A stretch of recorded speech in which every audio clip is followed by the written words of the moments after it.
La Revolución Rusa. La Revolución Rusa agrupa todos los sucesos que condujeron al derrocamiento del régimen zarista imperial y la instauración preparada de otro, leninista republicano, entre febrero y octubre de 1917, que llevaría a la creación de la República Socialista Soviética de Rusia. Antecedentes. En la agricultura, la aristocracia concentraba en sus manos la mayor parte de la tierra y los campesinos vivirían hasta bien entrado el siglo XIX en el régimen de servidumbre feudal. Las duras condiciones de vida de los campesinos van a provocar revueltas agrarias que van a forjar al zar Alejandro II en 1861 a abolir la servidumbre, por lo que se establecía la libertad personal de los campesinos que dejaban de estar ligados a las tierras. La liberación del campesinado no pudo eliminar las grandes desigualdades sociales en el campo ruso. Los campesinos, agobiados por impuestos y sumidos en un gran atraso técnico y cultural, ansiaban el reparto de la tierra de las grandes propiedades de los nobles, la iglesia o los propios zares. La hambruna también fue un fuerte detonante para el campo ruso. En conjunto no era capaz de alimentar a una masa creciente de campesinos, por lo que se puede afirmar que había superpoblación rural. La miseria de la población rural queda agravada por la alta tasa de mortalidad de Rusia, que para ese entonces era de 35% en la década de 1890. En lo social, el decreto de emancipación de los siervos en 1861 no satisfació en absoluto las aspiraciones de los campesinos que cultivaban tierras pertenecientes a los nobles. Debían pagar su propia libertad e impuestos personales y además carecían de tierras suficientes para cultivar. En la incipiente industria nació un nuevo proletariado, concentrado en algunas ciudades. Su número era escaso y su influencia sobre el campesinado mínima. La incipiente burguesía, también escasa en número, no estaba satisfecha con la estructura del Estado zarista, pese a las tímidas reformas de liberaciones de la administración, debido a falta de participación y el gran coste e ineficiencia de la burocracia y el ejército. La organización del Estado. En el Imperio ruso, la autocracia zarista mantenía con despotismo y arbitrariedad formas de vida y relaciones sociales de carácter semifeudal. La administración del Estado sufría una corrupción creciente en todos sus niveles. El zar, cúspide del poder autocrático, estaba retirado de los asuntos del gobierno. El desinterés que conducía a la corrupción administrativa hasta tal punto que quedan sin efecto las normas legales. Nunca existió una base adecuada para una administración eficaz. La hacienda pública no disponía de dinero ni siquiera para pagar puntualmente a los funcionarios. En cuanto a las derrotas militares, una de las derrotas muy importantes fue la que hubo contra los japoneses en 1905, que puso al descubierto lo débil del imperio y que trajo consigo lo que se denomina el Domingo Sangriento, que llevaría a que el propio zar acepte la creación de una especie de parlamento denominado Duma.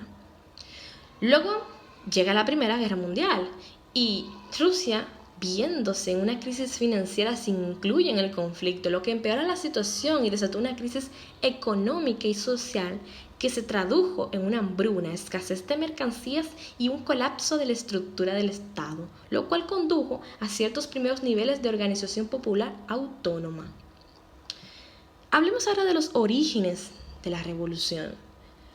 La falta absoluta de libertades políticas conlleva la ausencia de organizaciones sindicales estables, como las que existían en Europa occidental. Desde mediados del siglo XIX, la oposición al régimen zarista se fundamentó en revueltas campesinas de tendencias anarquistas. Los socialdemocráticos, que eran los marxistas, iniciaron su movilización en la organización de las bases obreras. Casi desde su nacimiento, el Partido Socialdemocrático ruso se dividió en dos tendencias, mencheviques y bolcheviques. Al principio como dos facciones del partido, más tarde como dos partidos totalmente diferentes. La idea de los mencheviques, minoría en Rusia, eran partidarios de la ortodoxia, lo cual indicaba que para que se cumpliera la ley del materialismo histórico, primero debía hacer su revolución los burgueses contra la aristocracia, para que después el obrero proletariado pudiera a su vez dialécticamente acabar con la burguesía. Mientras que los bolcheviques, con Lenin a su cabeza, eran partidarios de un nuevo enfoque de la teoría marxista, por el cual el capitalismo se dirigía en su etapa avanzada hacia el imperialismo, fenómeno que no pudo observar Marx, lo que enfrentaba a los pueblos, no solo a los proletariados contra sus explotadores. De esta manera, se pretendía desde la postura bolchevique convertir la revolución democrática en revolución socialista, basándose en la alianza con el campesinado y no limitándose a seguir en ella las iniciativas de la burguesía, sino encabezando ellos mismos la lucha por la democracia, desbordando el marco parlamentario y estableciendo una dictadura revolucionaria del Parlamento. Ahora bien, la revolución se divide en dos fases, la Revolución de Febrero y la Revolución de Octubre. Nos centraremos en estas dos fases, incluyendo la Revolución de 1905, que dio fuerza para que en 1917 se llevara a cabo. La derrota sufrida por los rusos en 1905 contra Japón desató unas debilidades del imperio a la vista de todos. En comparación con la revolución de 1917, la mayoría de las fuerzas políticas que se vieron implicadas no pretendían destruir el zarismo. Tan solo denunciaban el mal gobierno y solicitaban la incorporación de reformas políticas. Demandan que los obreros, es decir, que el zar, haga algo por ellos, para lo que se denominó en un domingo sangriento, el 10 de enero de 1905. El hecho que desencadenó el proceso revolucionario ocurrido el 9 de enero de 1905, cuando una muchedumbre de 200.000 personas desarmadas, compuestas por obreros, campesinos y mujeres y niños, dirigidos por el Pope, el sacerdote, que se llamaba Gapón, posible confidente de la policía y colaborador del régimen, se encaminó hacia el Palacio del Invierno, residencia del zar en San Petersburgo. Pretendía hacerle llegar una serie de peticiones, convocatoria de una asamblea constituyente, donde mejoraría los salarios, la jornada de 8 horas y libertad del sindicato, entre otros. Por respuesta obtuvieron una violenta represiva que se saldó con más de 1.000 manifestantes muertos. Este acontecimiento ha pasado a la historia con el nombre del Domingo Sangriento. Este hecho hizo que la población y el mismo cuerpo de marina protestara y se sublevara contra sus jefes. Finalmente, el zar Nicolás decide firmar el Manifiesto de Octubre, en el que se compromete a ampliar la ley electoral y a conceder a la Duma, que era el Parlamento, poderes legislativos. En el Partido Socialdemocrático, la nueva situación contribuyó a aumentar las diferentes ideas entre los mencheviques, que propugnaban el apoyo a los cadets, los liberales, motores naturales de la revolución burguesa, y los bolcheviques, que eran partidarios de desempeñar un papel independiente en la revolución. En estas condiciones, la entrada de Rusia en la Guerra Mundial, formando parte de la Triple Entente aliada a Francia e Inglaterra, fue un factor de desorganización social, económica y política. Todas las condiciones se agravaron durante la Primera Guerra Mundial, pues Rusia, incapaz de producir armamento moderno, verá cómo sus tropas son derrotadas por los alemanes. Ahora vamos con la Revolución de Febrero. Se inició con una huelga espontánea entre los trabajadores de las fábricas de Petrogrado, a los que rápidamente se les juntaron otros sectores, como las mujeres, que salieron a las calles a pedir pan, cuando la policía ya se hizo suficiente. O sea, había tantos manifestantes que ni siquiera la misma policía podía detenerlos. Así que al final ellos mismos también se unieron a estas marchas. Presionado por el Estado Mayor ante la sublevación de todos los regímenes de la guarnición de Petrogrado, el zar Nicolás II abdicó el 2 de mayo y su hermano, el duque Miguel Alexandrovsky, rechazó la corona el día siguiente. Se erigió un gobierno provisional compuesto por la coalición de políticos liberales y socialistas modernos.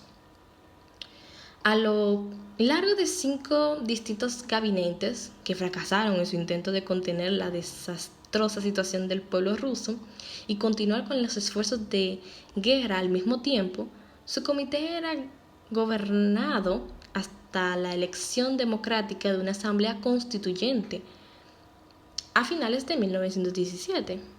Así como resultado de la Revolución de Febrero, se instituyeron dos poderes paralelos a un doble poder. Por un lado, el gobierno provisional, representante de las fuerzas políticas liberales burguesas, tratando de establecer una democracia parlamentaria, manteniendo el orden social capitalista. Por otro lado, estaban los soviets de diputados, obreros y soldados, cuya cabeza dirigente era el Soviet de Petrogrado. Estaban divididos entre los mencheviques y otro grupo socialista moderno que eran partidarios de limitar su labor y asegurar y garantizar el establecimiento de una república parlamentaria democrática, y los bolcheviques, anarquistas y maximalistas, todos ellos contrarios a apoyar el gobierno provisional y partidarios de una revolución social, siendo mayor en los soviets los mencheviques.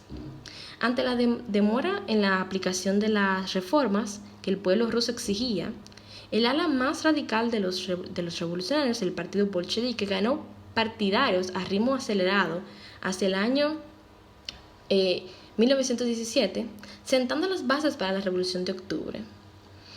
Lo que pasa aquí es que cuando el zar sale, el poder se torna difícil porque todos quieren mantener la estabilidad, pero el pueblo está agitado, la guerra está incipiente y había un desorden inmenso. Como vemos, estaban muchos partidos en el mismo bando o algunos no. Estaba todo demasiado desordenado. Pero los bolcheviques estaban ganando participantes porque ellos estaban planeando lo que sería la Revolución de Octubre. Entonces, en la Revolución de Octubre, el plan ideado por los bolcheviques fue tomar el poder del país durante el segundo congreso de los soviets, catalogando cualquier intento en su contra de un acto contrarrevolucionario. En la madrugada del 25 de octubre, las tropas bolcheviques, dirigidas por Trotsky, tomaron los puntos estratégicos de la ciudad y comienzan a detener a los miembros del gobierno provisional. Las protestas de los mencheviques por la traición a la democracia no cambiaron las relaciones de las fuerzas. La presión de los guardias rojos hacía imposible cualquier debilitación, por lo cual muchos de los partidos abandonaron el Congreso. El 26 de octubre eran apropiados en el dócil Congreso dominado por los bolcheviques. 3 decretos se hicieron. En el primero se ofrecía a los pueblos y gobiernos en guerra la paz inmediata sin anexiones ni reparaciones y decretaba el cese de las hostilidades. Por un segundo decreto se expondría sin indemnización unos 50 millones de hectáreas en favor de los comités locales de los soviets, que son los campesinos. Y por el tercer decreto se creaba el Consejo de Comisiones del Pueblo, que asumía todo el poder ejecutivo hasta la convocatoria de la Asamblea Constituyente. Con el poder bajo el mando de los bolcheviques, se llevaron a cabo las votaciones de la Asamblea Constituyente en Parus, en que los socialistas revolucionarios resultaron vencedores por un amplio margen de 380 votos, seguidos por los bolcheviques con 168 votos, y luego el resto de los partidos. Renuentes a entregar el poder a la Asamblea Constituyente, que Lenin consideraba menos democrática que los soviets, los bolcheviques iniciaron una campaña alegando que la suya era una democracia superior. Y a través de una serie de enfrentamientos, encendieron la mecha de la guerra civil venidera. Así se disolvió en enero de 1818 la Asamblea Constituyente legítimamente electa y se expuso a los soviets a los partidos socialistas de la primera siguiente. Las luchas civiles terminaron cuando el Ejército Rojo, encabezado por Lenin, ganó y se instauró el leninismo y se creó la Unión de la República Socialista Soviética en 1922. Pero todo cambiaría cuando Lenin muere en 1924 y la pelea por saber quién tomaría su lugar terminó con Joseph Stalin en el poder, un hombre que muchos no le dieron importancia y pusieron en un segundo plano, instaurando un gobierno totalitario y sangriento que elevaría a la Unión Soviética a la categoría de gran potencia política, económica y militar y científica del mundo. Recuerda que si te ha gustado el video, por favor déjame tu like y si quieres más, solo sígueme.